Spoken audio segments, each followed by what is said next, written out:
Happy Thanksgiving Eve, everybody. Welcome into GC Live. It's an early edition here today. Kendall Smith and Jack Veltri joining you from our childhood homes. Is that right, Jack? Are you at home? No, I'm at my apartment still. Are you actually? I thought you were home. No. So what we usually do? Oh, you're good. Yeah, it looks like you're home. It looks like you're in like your basement or something. I am, yes. Lots of sports memorabilia behind me.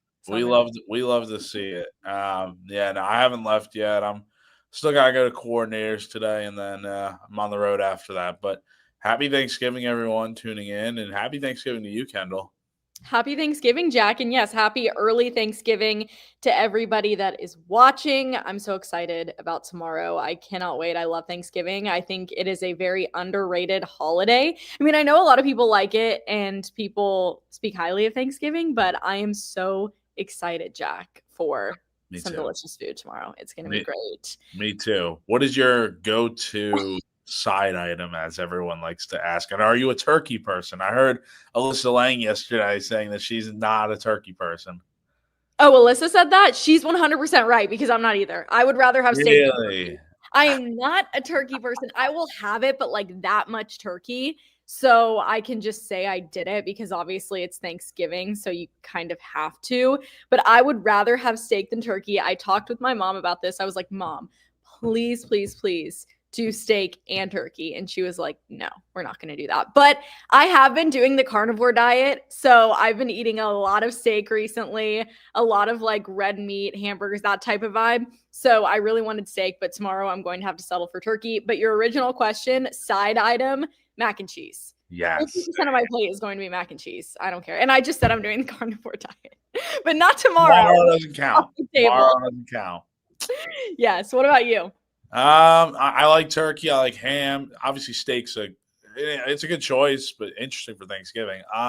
But yeah, side item, mac and cheese obviously is very good. Probably mashed potatoes. That's also a pretty good one. So valid. Yeah, anything in that realm: mashed potatoes, rolls, cornbread, mac and cheese. I'm here for it all. Okay, anyways, we won't talk anymore about Thanksgiving food, but yeah, Alyssa's 100% right. I'm not the biggest turkey person in the world. I'll eat it, but it's not my favorite. Okay, also, not just Thanksgiving week, Clemson week for South Carolina. And it has been consuming my mind. I haven't really been thinking that much about Thanksgiving. I've been thinking more about Saturday's game. I don't know about you. Oh, yeah, me too. Yeah, Thanksgiving's here and stuff, but also we got a big football game this weekend and a lot going on. Like the playoff rankings just came out. The game this weekend, I mean, it's crazy times, and this is going to be a really high stakes type of game.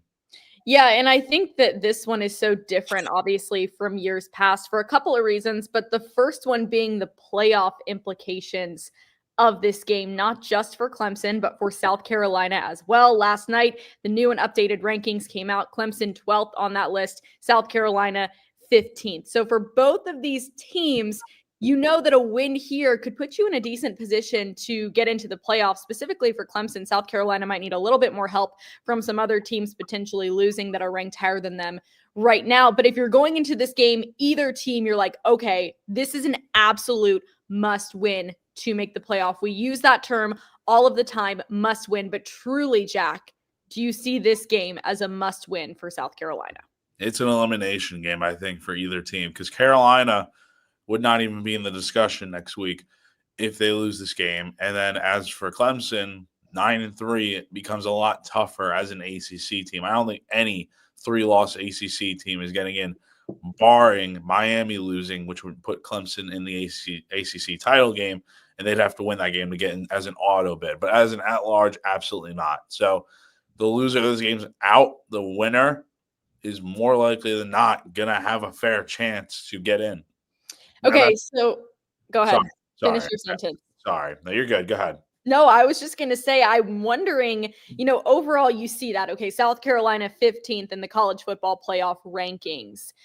But realistically, it would have to require a few other things happening in South Carolina's favor if they win against Clemson on Saturday, but also you're hoping for a couple of losses from some of those teams, as I said earlier, that are ranked higher. But Jack, as you see it right now, percentage wise, if you even could put a percentage on it, because there are so many different things that could potentially happen this weekend. And this has been one of the craziest football seasons that I can remember at the college level in a long time.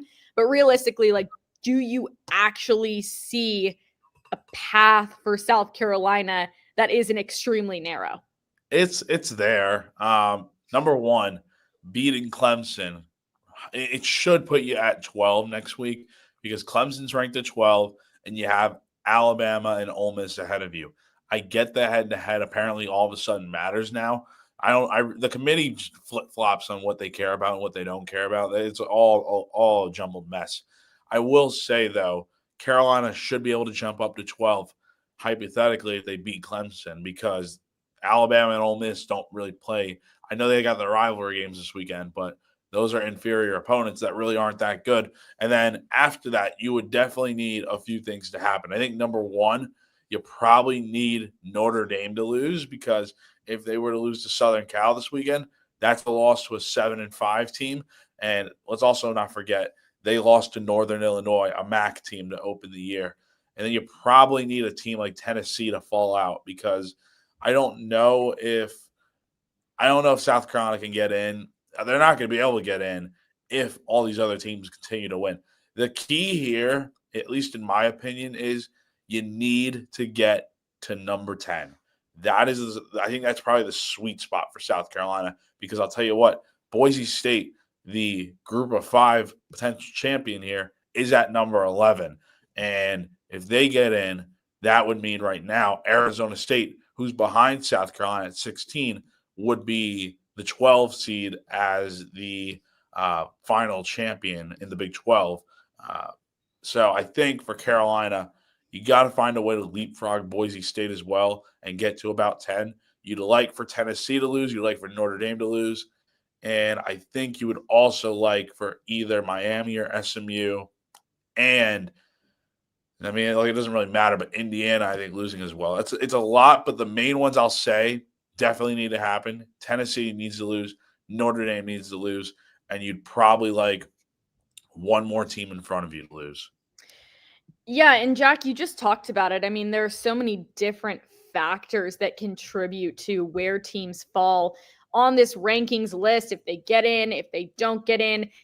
It's honestly confusing to keep up with at times, and something that my brother and I have been arguing about all week long because he is a graduate of the law school at the University of Mississippi is South Carolina and Ole Miss. And you talk about the head-to-head matchups. Obviously, Ole Miss beating South Carolina earlier in the season. Ole Miss is 14 on the rankings list. South Carolina coming in at 15. Do you think that South Carolina would have a chance at all of getting in over Ole Miss if they beat Clemson because of strength of schedule, because of other factors, because maybe they're the better team now? I think that's a question a lot of people have at this moment. Yeah, this is the question right here from Big Red. Does strength of schedule matter at all to the committee? I wish I could tell you because I don't really know what on earth matters to the committee because, again, it changes so often. Like, head to head didn't seem to matter 2 weeks ago when LSU was put behind South Carolina in the rankings. And now all of a sudden, Alabama and Ole Miss, who just had really awful losses the other day, were placed right in front of South Carolina. So I don't know. I think for South Carolina, if they win against Clemson, that's a top 12 win right there on the road. I mean, look, can Ole Miss really say they have that this year? Yes, they beat Georgia at home. Yes, they beat South Carolina in Columbia by 24 points. But they also lost at home to a really bad Kentucky team, and you also just lost in the swamp to Florida. Look, say what you will about South Carolina's losses, but none of those losses on their schedule are nearly as bad and awful as those losses that Ole Miss and Alabama have. Like, they both lost to 6-win, barely making the bowl game teams. And that, I think, is really what should keep both those teams out of the playoff. I would be surprised if we see South Carolina win this weekend and they don't move ahead of those 3 teams in front of them: Ole Miss, Bama, Clemson. That would be shocking to me. Yeah, and it goes back to what we've talked about all season long, which, you hate to keep bringing it up, but you have to bring it up. South Carolina losing to LSU, South Carolina losing to Alabama. Those were two tight games. The only game that South Carolina lost this year decisively was against Ole Miss, but it gets really jumbled up at this point in the process, as you mentioned, because it's like, all right, is strength of schedule more important? Is head to head more important, as we talked about with Ole Miss and South Carolina? You just don't really know. But as you said, two really, really bad losses for Ole Miss. And if they do win this week, that win is not necessarily more impressive than a South Carolina win over Clemson. It's not. So you just have to look at it from that perspective. But really, it all goes back to South Carolina beating Clemson. If South Carolina wants to continue to be in the conversation, we can talk about these hypothetical situations. We can talk about woulda, coulda, shoulda, whatever it might be. But at the end of the day, South Carolina has to beat Clemson. And then you go from there. You see what else happens in the world of college football, and you move on from that point. This weekend is obviously going to be a huge one for South Carolina. The last time they were in Clemson, I remember it. I was there. Were you there, Jack? No, I wasn't there. You missed out. It was iconic. It was a great day. One of my favorite days in my college career. 2 years ago, I actually got the notifications yesterday. I think it was 2 years ago yesterday, to the day, that South Carolina went to Clemson, beat Clemson, ruined their home win streak. And you look at it now, 2 years later, and this is the most competitive that it's been in a while. But I see that we have some more questions about the college football playoffs. So let's get to these, and then we'll get more into the Clemson game. Yeah. So why doesn't the committee just lay out the process transparently, or are they making up standards as they go? I honestly don't know. And I think here's the thing. This is the issue. The fact that we have to ask these questions is the problem with the committee, is that they always seem to get stuff wrong. And we know it's going to happen this year where some team is going to be left out. And you probably could imagine Alabama or Ole Miss are going to get into the playoff. It would not surprise me. I said this yesterday on GC Live. It would not shock me if we saw Alabama in the playoff. We've seen it before. Say what you will, whether you want to believe it or not. I feel like the big name brand bias kind of exists out there. And there's a reason why Alabama is the second team on the bubble right now. Like, it just, again, you don't lose to Oklahoma by as much as you did and still stick around. Like, that is not a good Oklahoma team, but here we are. So I really don't know. I think they probably have their process in mind, but I just don't know why it's not listed out transparently, like you said. Yeah, it's, again, a confusing process at times and difficult to keep up with at times. But I think the good thing here is South Carolina's in the conversation, right? And I don't think that we would have thought that was the case maybe 3 months ago. If you're talking about after the Old Dominion game, would we think that this would be the case? No. And yes, I know we're going to talk about that LSU game and how that, hurts South Carolina at this point in the game, because you think about that, all right, if they would have won that game, where would they be now? Well, again, we can't talk about the hypotheticals or the woulda, coulda, shoulda. The thing is, they're in the conversation, and they can only control at this point what they can control. They can't control what other teams do. They can't control what the committee decides to do, but they can control how they play this weekend against Clemson, which is an absolutely massive game. There has not been a bigger matchup between these two teams in recent history that I can remember, especially now with the expanded playoff, with both teams having their name in the conversation to be in the playoff. And this game is at Clemson, so you know that the atmosphere is going to be intense. It's going to be a difficult environment for South Carolina to go into and win. But I think that they can do it, Jack. And a lot of people saying South Carolina is the better team in this matchup. Do you agree? Yes, wholeheartedly agree. I've been saying this even before, since August, when we didn't even know South Carolina and Clemson would be playing at this rate. Like, again, this is a great matchup with two great teams. However, I just feel like South Carolina's got the edge this year. They have been tested more times than not in so many ways. They've been to the tough road environments and played good football. They've faced tremendous adversity in so many games this year, and they've won. Like, this team, has gotten so far, and I think they are going to prove more people wrong and kind of show the committee that, hey, like this is a top 12 football team. Isn't the idea of the whole thing to get the 12 best teams into the playoff? I know that technically does not happen because you have the at-large bids and the auto bids, but at the same time, you're getting the top 12 teams in.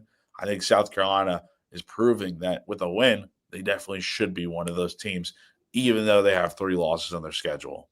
So I think a question that so many people are asking, and we're getting it right here, is how much should South Carolina win this game by if they want to be considered? If it's a 1-point game, if it's like what we experienced 2 years ago, is South Carolina still in the conversation the same way that they would be if this is a 3-score game or whatever it might be?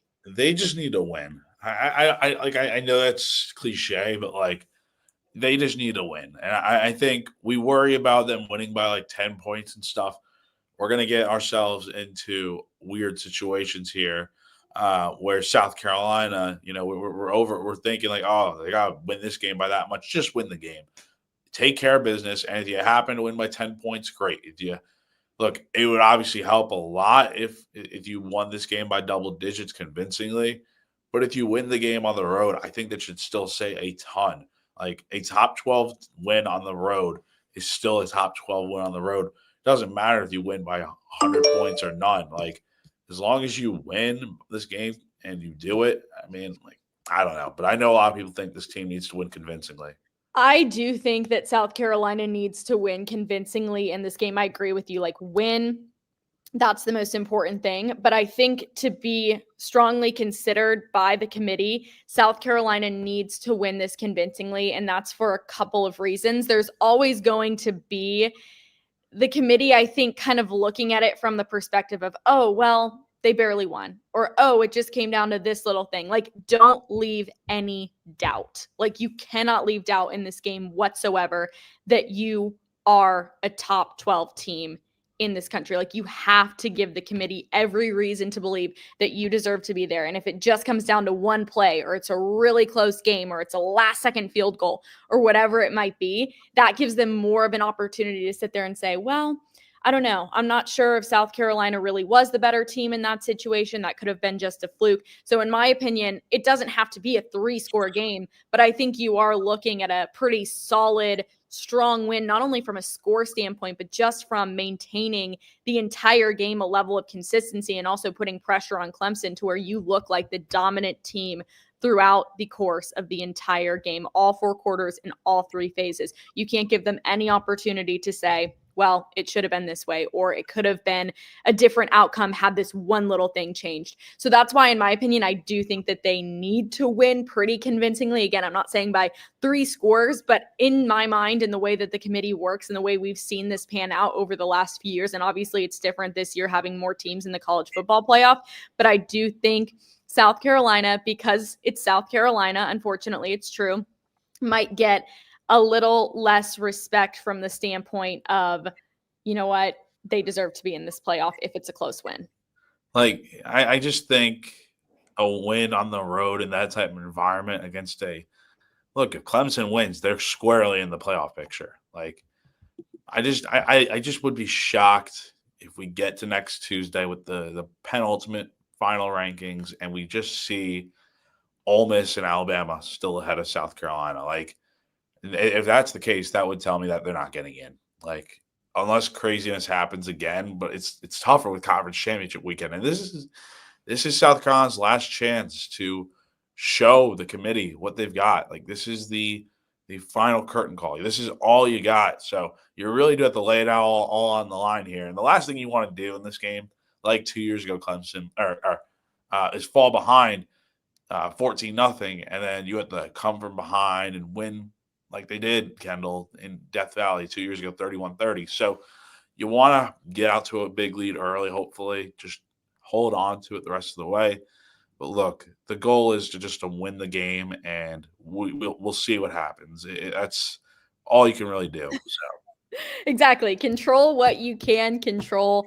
All South Carolina can do is try to win the game. We have talked already for 20 minutes and we haven't even given a shout out to our presenting sponsor of GC Live, which is Clint Hammond. So Clint, I'm so sorry. We are just so excited about the game this weekend and the college football playoff rankings coming out last night that we got way too ahead of ourselves. Yeah, no, definitely sorry, Clint. But right above us here, Clint Hammond of CMG Home Loans. If you're in the market to potentially buy a home and you need help with your mortgage, but you have no idea where to start, well, Clint Hammond can definitely help you out. He's been in the mortgage industry for more than 20 years, and he'll help you out to take you through the whole step-by-step process of buying a home, helping you with the mortgage. So definitely the right guy to call for not only just that, but he's also a Gamecock fan, lifelong one at that. And he is also a longtime supporter of GC Live and Gamecock Central in general. So nothing but good things to say there. So if you want to do so, give him a call, 803-422-6797. The NMLS number for him is 71597. And you can also go to ClintHammond.com. So I want to thank Clint for being a wonderful presenting sponsor of GC Live. The best of the best. As always, we shout him out every week, and we are super appreciative of all that Clint does for Gamecock Central. Jack, we talked about it a little bit earlier, but you think that South Carolina is the better team between South Carolina and Clemson. No hesitation from you, by the way, on that answer. You're like, yes, they are the better team. I want to dive into specifics on this. Why is South Carolina the better team? Go. I think they got the better quarterback for one. I think, and that's no disrespect to Klubnik, I think he's a good quarterback, but something about Sellers, he's been making tremendous growth from week one to now, and he just looks like he's playing his best football right now.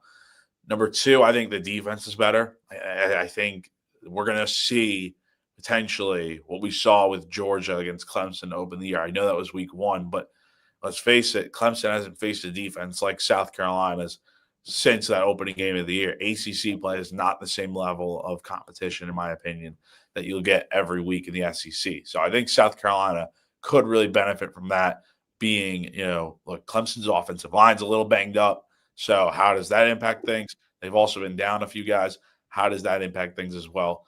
And then I just think that with South Carolina, they've shown before that they can go on the road and win these games. Like, yes, they didn't beat Alabama. I get it. But they played great in that environment. And that is probably the toughest place they've played all year. And also, they've already been to Clemson and won here. So under Shane Beamer. So they know what it's like to go out on the road and win in this type of rivalry game. They can do it. I think they do a great job of managing the expectations and the pressure that comes, especially with this game, with the playoff and stuff. They treat it the same, 1-0. And I just think they've got the better team in general. Like, they've got great playmakers. Sure, Clemson's a great team in general as well. But I just think we're going to see a situation where Clemson is going to probably be unable to block consistently against South Carolina's defensive line. And you're going to see Klubnik kind of running for his life a little bit. At least it's what I think. Okay. All right. Well, I'm sure a lot of the people listening to this will like that take on the game for sure. Obviously, it's going to be a massive one. And there you go. You have someone agreeing with you right there on literally what you just said. And yeah, I think, it's an interesting matchup and it's fun this time because in the past, we know that Clemson has had the more talented group. That's just been what it's been for the last, decade, a good chunk of that. Obviously, South Carolina coming away with the win a couple of years ago, which was absolutely massive. But this year, you talk about the playoff implications. You talk about all that rides on this game and how much it means. And that just adds another level of just excitement that surrounds this game, which I think is absolutely huge. And you'll have the chance today, we talk about the specifics with the offense, the specifics with the defense, to hear from the coordinators. And Jack, we usually do the show after you talk to them, but I'm curious today, what do you want to ask them? What are your questions for the coordinators today leading into this matchup between South Carolina and Clemson? I think number one, South Carolina was missing all their tight ends last week. How did Dowell Loggins and this staff come up with a game plan to kind of work around? Because we did hear Shane Beamer talk about how, with Josh Simon, Mike Smith, guys like that being out, they ran a 4 wide receiver set with Luke Doty being in there and stuff as basically the pseudo tight end. But you had him in there. as that dual threat kind of guy, tight end receiver or whatever. And I think that would be interesting. Also, when you look at the fact of the Citadel game last week, Citadel ran for 288 yards, and South Carolina does a lot of the similar things where Shabier mentioned it. They run the option and stuff. So they run trick plays and stuff like that. How does that impact things? Do they look at that and try to copy and paste that type of game plan, I guess, on offense? I'm not sure. But defensively, I'd like to hear what Clayton has to say about, obviously, they faced Clemson last year. They faced Phil Moffa, the running back for them, and Klubnik. Like, what did they learn from that game? And also, what is their preparation looking like going to this week? What are they trying to take out of the game as a potential, make a weakness for Clemson? Yeah, absolutely. Well, Jack, one more sponsor to shout out here on this show before we keep going here today on this Thanksgiving Eve edition of GC Live. What do we got? Yes, we have got our good friends over at Prize Picks. So Prize Picks is the largest independently owned daily fantasy sports platform in all of North America. They're the easiest, most exciting way to play daily fantasy sports. It's just you against the numbers. So instead of battling thousands of other players, including pros and sharks, you pick more than or less than on 2 to 6 player stat projections. And then, of course, watch the winnings roll in. Prize Picks has quick withdrawals, easy gameplay, and an enormous selection of players and stat types. It's what makes Prize Picks the #1 daily fantasy sports app. I've used Prize Picks before in the past. It's great, especially around this time of year with Thanksgiving football going on. If you're looking for an exciting way to watch the games tomorrow, even though they're not that good, I think this is the way to go. You've got NFL, college football, NHL, no baseball going on, NBA, college basketball is in the thick of things. So a lot of great options to pick from. So just go to prizepicks.com or download the PrizePicks app and use the code on screen GC, which stands for Gamecock Central, to receive a guaranteed $50 once you play $5 in lineup. So we want to thank PrizePicks for being another great sponsor of our GC Live shows. Love it, love it, love it. And Jack, big game tonight. Islanders taking on the Bruins. Hurricanes have the Rangers. I'm excited. I love this. Yeah, Hurricanes Rangers is always a stressful one. Yeah. Nothing more stressful, though, this week than South Carolina and Clemson. I'm nervous. I am, but I think it's a good kind of nerves. Like, I do have a good feeling about this game for South Carolina. I don't know. I feel like they're the better team. I agree with what you said. I feel like they have been battle tested this season on the road in difficult environments, and they've proven that they can handle it. And the thing is about South Carolina is we have seen them play their best football now on a consistent basis, which was not always the case. It's not always something that we could say about South Carolina, but now it's become something that's been consistent for them. And I really do think that they were built for this moment. They understand the implications, and maybe in the past it was something where it was a high pressure situation, or we've talked about in the past when South Carolina would become ranked, they'd turn around the next game and they'd lose. But we've now seen this team be able to handle that pressure, be able to handle that attention from the national media and the talk and the buzz surrounding them about how good they are and how great this defense is and how much they've improved and how they could be a college football playoff team. And I think that they are meant to handle this moment. We've seen the growth of the program up until this point, and I think that this is what they're made for. Yes, I totally agree with you. I think you're honestly spot on about it. And here's the thing, though. You're going to need, like the question asks here, you're going to need players to step up in this game. You're going to need heroes to be made in this game. And we saw it 2 years ago with Nikki Minwari, and I know you like that one. And then Kai Kroger, and there's so many other guys like Spencer Rattler. I mean, the list, Juice Wells, the list goes on and on. And here's the question. Does Dale Von Campbell break out this game? Well, he's already had the breakout game, but yes, I totally can see it. He just makes huge plays. He turns a short yardage pass into a long 30, 40-yard catch when he runs downfield. He's insane, and I think he could definitely be that type of guy to step up. At the same time, if this game does come down to a field goal, do we feel confident in Alex Ferrara kicking a field goal? I mean, look, the game last time came up to a field goal with Mitch Jeter to give South Carolina the lead in that game against Clemson 2 years ago. I could definitely see that being the case. I just don't know if I feel great about Herrera kicking, but you know what? If he wants to leave his legacy in South Carolina, this is the game to do it. I am not going to speak into existence that it's going to come down to a field goal simply because I will literally, I don't know what I'm going to do. Like, Neither would I. Sitting there too. will be there. I remember when I was there in person a couple of years ago, and obviously we all know how that game went, and it was so close. And I vlogged the day. The behind the video is still on Gamecock Central, so check it out if you haven't had the chance, or go watch it again for good vibes because it's actually quite funny.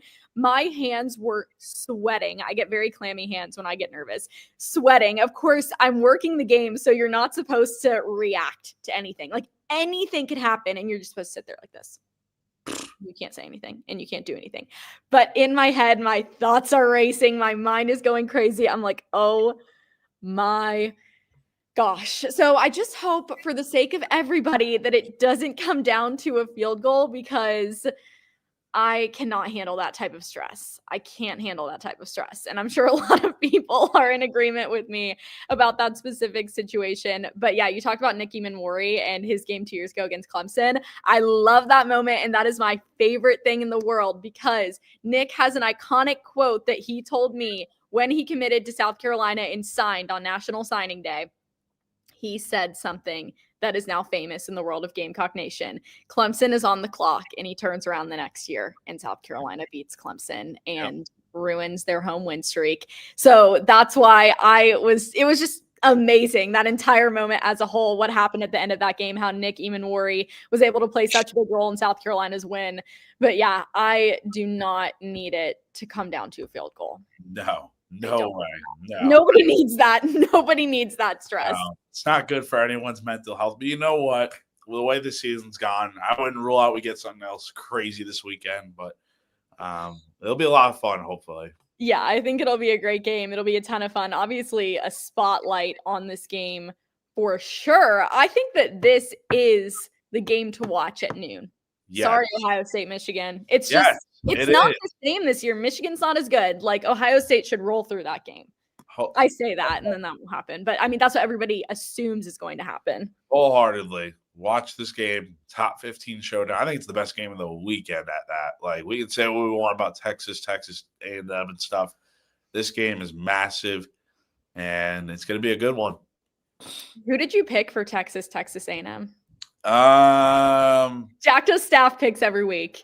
Yeah, I haven't put them in yet, but I'm going to. Jack, you said they were due last night at 5. Yeah, so I can have them all in hand. I'm not waiting. Jack does it, so he does get to. Yes, I am not waiting. I'm going to get them done before Friday, but I'm not posting them till Friday. You sent that text, and I was like, I hadn't done it yet. I just yeah. That way it gets everyone like you to just do it right away. So, I'm probably leaning Texas, honestly. I just think they're a better team than A&M. Like, yes, the home field is real and all that, but Texas, they got a shot to go to the playoff here with a win. Just do it. I picked Texas as well. You will see that in our staff picks, which will come out on Friday. Interesting question here. And we talked about this last week, and I don't want to get too far ahead to next year before we even get through this year. We both agreed that we think this game should be played on Friday in its own primetime spot. South Carolina, Clemson, getting all of the attention that it deserves. Do you think that next year it could be on a Friday? It would have to be something that both coaches would agree on. No, I think it's just South Carolina because they didn't. Well, I don't know, honestly, but we what we know is that Carolina was cool with it. Clemson wasn't. So Dabo's already said that if it's in Columbia and they want to do it, he's down with it. But says, is that Clemson? No. So I would say yes. However, I think the SEC and ESPN need to come back to this game and be like, hey, do you guys want to do it on Black Friday? I love the idea. But we had a whole conversation about that last week. So if you want to hear about that conversation, then go watch our last GC Live, because we went off for about 10 minutes about how this game should be played on a Friday. Regardless, it's going to be played Saturday at noon. Clemson, South Carolina. The keys, Jack, the keys to victory for South Carolina. If you can just sum it up in a couple of points for all of our amazing viewers here today, what do you think those keys are? Number 1, win the turnover battle. Number 2, don't lose the turnover battle. Don't turn the ball over. Number 3, play well in all 3 phases. Sorry, I'm really sick. Play well in all 3 phases, and I'm trying to think what's another one. Don't do anything you shouldn't do. Yeah, I think it's just like staying in the moment as well for South Carolina, and we've seen them be successful at this at various points throughout the year, but just stay in the moment. Poor Jack. He's doing this while he's sick. I feel so bad. I'm sorry. He's dedicated. Jack, we hope that you feel better. I'm sorry that you're not feeling well. It's okay. It's okay.